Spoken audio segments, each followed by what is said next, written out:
Welcome. I'm so glad you found us today. I'm Suzanne, one of the infant and early childhood mental health consultants at the Family Tree.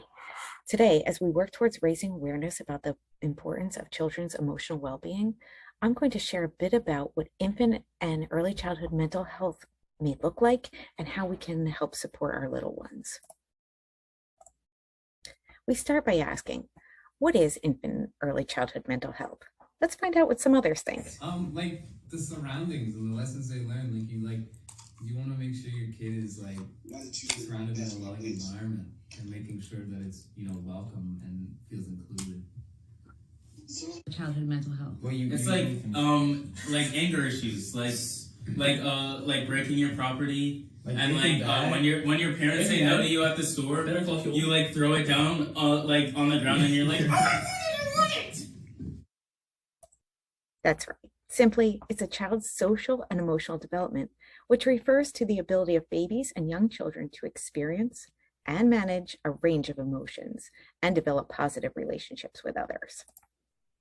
In infants and in early childhood, social and emotional growth is the first learning priority. While these skills develop within a safe, stable, and attached relationship, there may be times that a concern arises. Children of all ages, even as young as infants, can experience mental health conditions. In fact, as many as 14% of children may experience symptoms at any given time.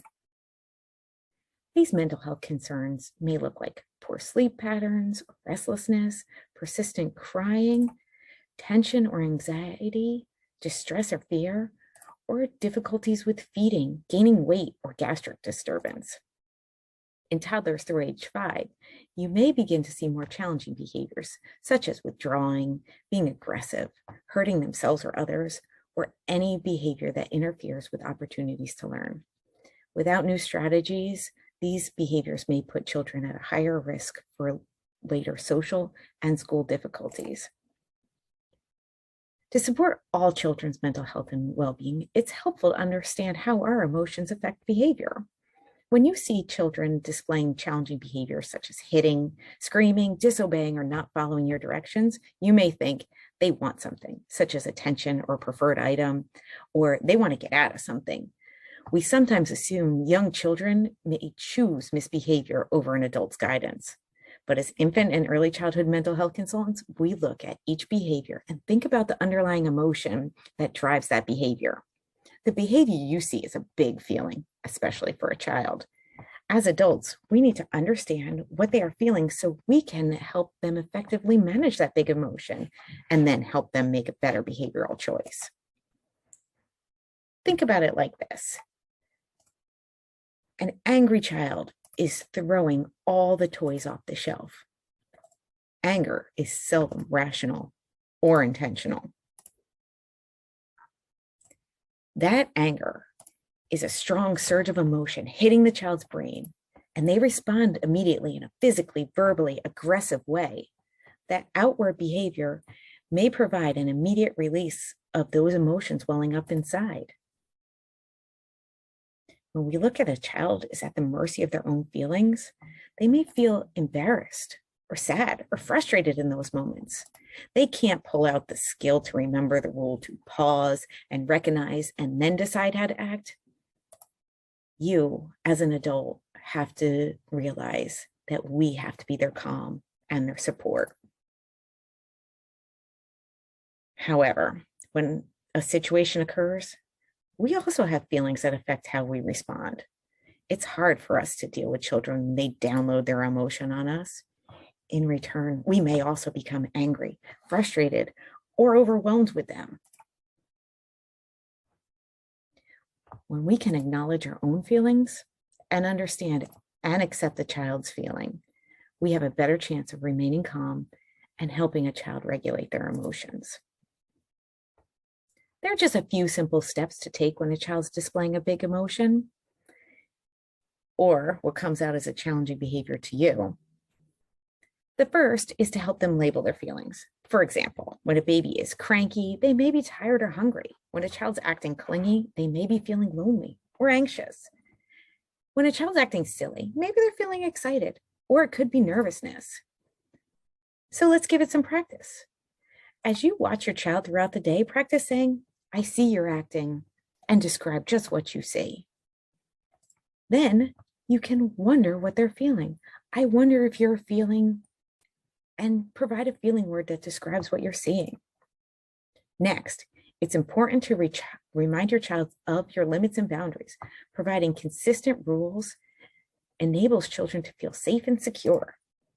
And finally, it's your turn to help your child come up with a better idea than using the behavior you find challenging. Provide choices for a better option, or help them problem solve so you can both feel satisfied with the outcome. To make this work effectively, it's important to help your children learn about emotions and how to manage them. Everyone who has been a child knows the best way to learn is through fun and games. So here's Tova with a few ideas about ways to teach your children about feelings and calming techniques.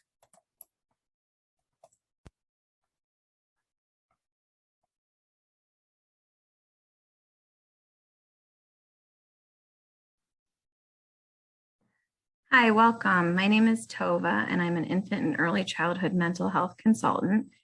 And I'm going to share with you some ideas for fun games and activities that you can do with your children during calm times that make it fun to start discussing feelings and how to respond to feelings when they become strong and out of control. The first one is the M&M's feelings game.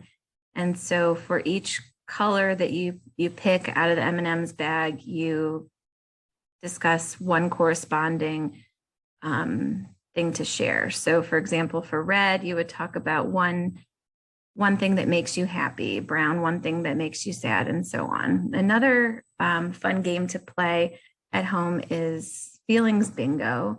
And you can use pictures, animated pictures or pictures of your children making the expressions for different feelings so that they can recognize what that looks like and feels like when they're experiencing those different emotions.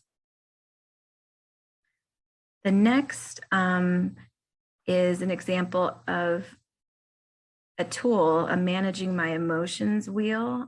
You can make that so that you can talk about when they feel certain ways, what they either need, what their need is, or what would be helpful in that moment to help them deal with that emotion.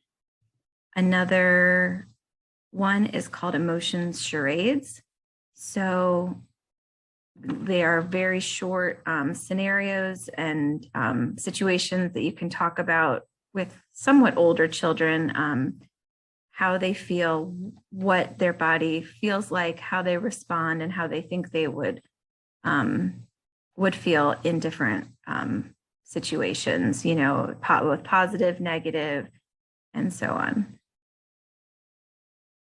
Here are some calming activities with visuals showing different things that you can practice and try so that they're not new for when your child is going through a difficult time, whether it's calming music or rolling on a ball, doing yoga, using a weighted blanket. And one example, there are lots of ways to do structured breathing techniques. You can find many of them, many apps to do with your child, and ways to practice before they need it in the moment. This one is called snake breathing. And it's nice. It has the visual of the snake to kind of give them an idea. And then you're making the sound of the snake as you're exhaling. Some other ways to make it fun, it gives you some dice that you can make. You can use a box, you can just use pieces of paper, and you roll it, and depending on which side you roll on, you do a stretch or a breathing technique for a sea life animal. So for a puffer fish, you would puff your cheeks out like a fish and hold for 5 seconds. For a starfish, if you land on that on your dice, you do a stretch and then stretching your legs and arms out to get in that position and to calm your body and mind. So those are the tip of the iceberg for some activities, fun ways to incorporate discussing, even with some of the youngest children in your home, emotions, feelings. And so then when they're in the moment and they're feeling very strong negative emotions, they will know how to respond, and you can guide them as to how to respond when they're not able to learn something new or think very clearly at that moment. Thank you so much for joining us, and enjoy your afternoon.